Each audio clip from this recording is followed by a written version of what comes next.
Buongiorno cari amici, benvenuti anche oggi a una nice flash del vostro Marietto Veneziano. Ma prima di iniziare vi ricordo per questa piccola pillola che parleremo delle responsabilità di chi governa una stalla, di chi ha non più intelligenza, ma neanche saggezza, ma chi ha la sensibilità giusta di governare la stalla.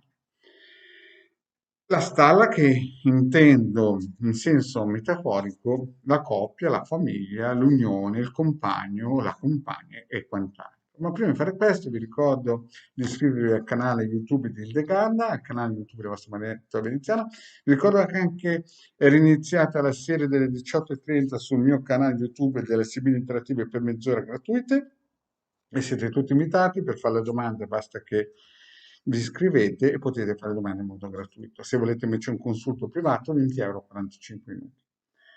Poi vi ricordo anche il famoso libro di Hildegarda, che è un best buy, praticamente Introduzione a magia radionica, costa sui 13 euro. Lo si trova nelle migliori bookstore italiane, da Arnoldo Mondadori, Feltrinelli, Amazon, Giardino dei Libri, Macro Librassi e tutte quelle librerie che si intendono e hanno le capacità di capire il valore di questo libro. Vi ricordo anche che qui sotto abbiamo il link nella descrizione per raggiungere il sito capitano.altervista.org, dove ci sono 20 ebook gratuiti questa volta, dove si possono scaricare dei circuiti, quadranti radionici, radiostesici e circuiti radionici, quadranti radiostesici, libri di chirologia, lettura della mano e anche alcuni libri di magia in formato ebook, chiaramente, gratuiti, fatti dal Legare Maledetto Veneziano. Il vostro Maledetto Veneziano ha già regalato più di 150.000 ebook, perché ne sono stati scaricati, ma adesso saremo su 160.000, e comunque più di 2 milioni di circuiti radionici e quadranti radiostesici, partendo dal 2015. Quindi in 6 anni il vostro Maledetto Veneziano qualcosa ha fatto. Mm. Bene, in più vi ricordo che anche è stato aperto da poco tempo, pochi mesi, una sezione shop dove si possono comprare ad esempio a 150 euro questo talismano amuleto raffigurante l'albero sefirotico con delle programmazioni invisibili, praticamente radioniche e vibrazionali. Boh, ma questo è un altro discorso. Ci sono tutte le istruzioni nel sito del capitano. In più abbiamo aperto ormai un gruppo, lo stiamo rilanciando, un gruppo di Face, dove abbiamo già quasi 1420-1430 amicizie che fedelmente ci seguono tutti i giorni, dal titolo Radionica, Radiestesia, Tarologia ed Ermetismo. Siamo sui 1420-1430 amicizie che seguono il Degada e il vostro Maledetto Veneziano. Poi abbiamo anche il gruppo di Telegram, che è anche gestito da Milas. Prima o poi lo riprendiamo, abbiamo tantissimo lavoro in questo periodo, però diciamo che siamo nella direzione giusta per poter dire che fra un po' bisogna riattivarsi per aprire. Bene, ma incominciamo a fare questa pillola. Questa pillola che in un certo senso prende in causa le donne, soprattutto il lato femminile, no? Non solo le donne, il lato femminile delle persone. No? E qua io il discorso lo prendo un po' da lontano. Sapete che Marietto gli piace andare un pochettino indietro, no? Per prenderlo da lontano, per far capire perché siamo arrivati in questo momento un pochettino claudicante. E partiamo dall'antico Egitto, partiamo da 30.000 anni fa. 30.000 anni fa non esisteva tanto il verbo israelita, perché sapete che Israele, no, ha incominciato a mettere il serpente nell'Edil, no? Ma diciamo prima di Israele nel Vecchio Testamento c'era qualcun altro che veniva dall'Egitto, no? Da quella zona che adesso si chiama Egitto, che era immensa, no? L'impero egiziano. Però nell'impero egiziano, se voi guardate anche le piramidi, i vari geroglifici, insomma le varie raffigurazioni sui sassi, che hanno più di 30.000 anni, no? Si vedeva che un'importanza, cioè una grande fetta di questi disegni raffigurano donne. Cioè, lo ripeto, questi disegni, geroglifici, simboli, rappresenta una grande fetta, un lato femminile della persona, che chiaramente noi identifichiamo come donne, il sesso femminile, perché avevano un'importanza strategica, le donne avevano un valore veramente importante. Perché? Perché erano il focolare, la guida di quella comunità. E infatti erano le guide, le donne praticamente erano quelle che procreavano, davano la vita e quant'altro. E gli uomini sono sempre in queste raffigurazioni disegnati come dei bambini che seguono le istruzioni delle donne, quindi in sintesi governavano le donne, tutto tondo. E a un certo punto, con le varie istruzioni che gli uomini prendevano sempre dalle donne, no? E lo ripeto, dalle donne, no? Gli uomini a un certo punto incominciavano anche a essere, salendo di gradi, incominciavano ad avere dei simboli e agli uomini venivano date delle parrucche per assomigliare sempre più alle donne. Questo per rendervi conto quanto le donne, ma anche nel campo cabalistico le donne sono importanti, proprio perché senza l'anima gemella non si riesce a raggiungere l'unione perfetta per poi risalire alla Chete. Quindi nell'Egitto, che sono lì da 30.000 anni con le loro piramidi, quindi qualcosa hanno fatto, no? C'era questa grandissima considerazione che le donne devono pilotare il popolo, la famiglia, il popolo, la vita. Poi purtroppo 2000 anni fa è nato il Vecchio Testamento, diciamo così, e in mezzo al paradiso ci hanno messo il serpente e ci hanno messo la donna che ha mangiato la mela, no? Come Biancaneve.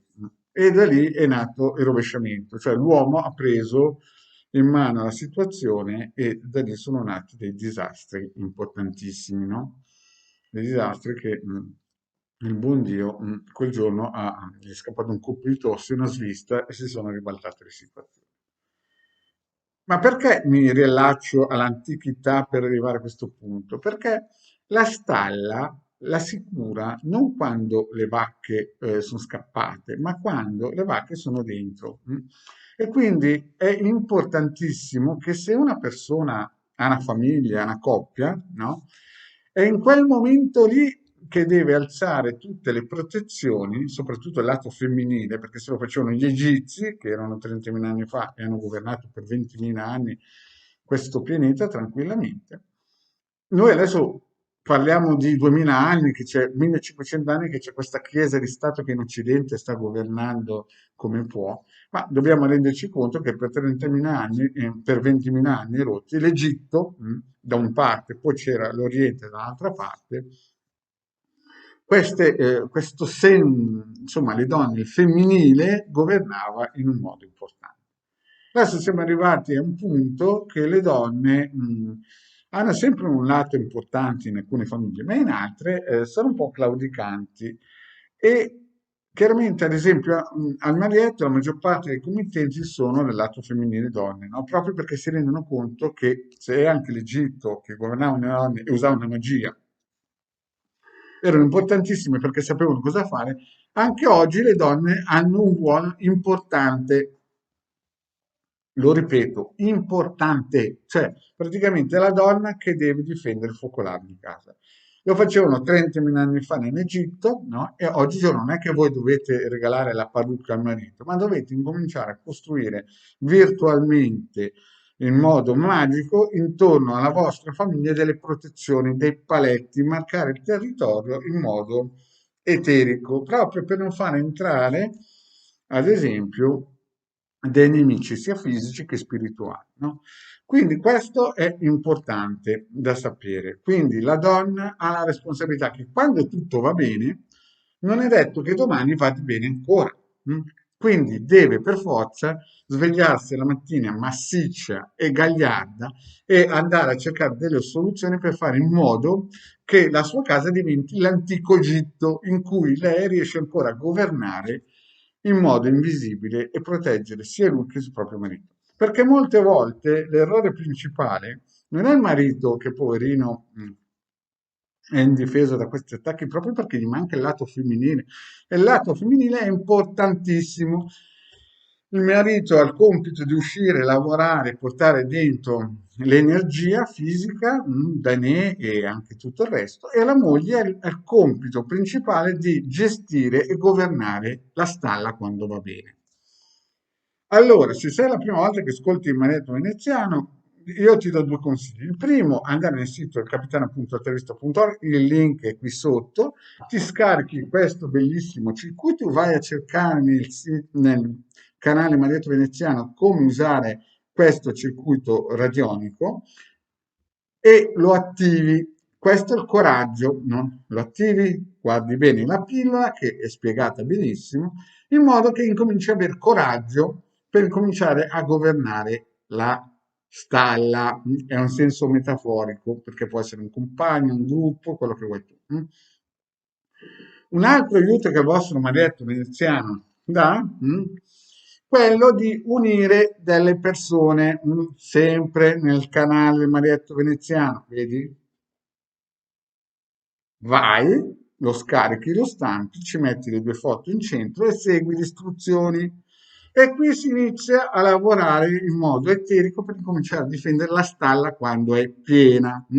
Perché molte committenti mi telefonano, incominciano a spiegare la sua situazione, che chiaramente non sono facili, ma colpa è vero che è del magari compagno, amico, chiamiamolo poi come volete, però se non ci sono le retrovie che difendono, che mettono insieme un certo fortino vibrazionale, ti saluto Venezia, come si diceva. Bene, cari amici, io vi ricordo ancora di acquistare il libro di Hildegarda, se non avete, perché non può mancare nella biblioteca del vero ricercatore, e vi invito questa sera alle 18:30 a seguire le Sibille Interattive gratuite Vasto Manetto Veneziano alle 21:30 sul canale di Hildegarda, le Sibille Interattive gratuite dalle 21:30 alle 22. Grazie cari amici e alla prossima, ciao!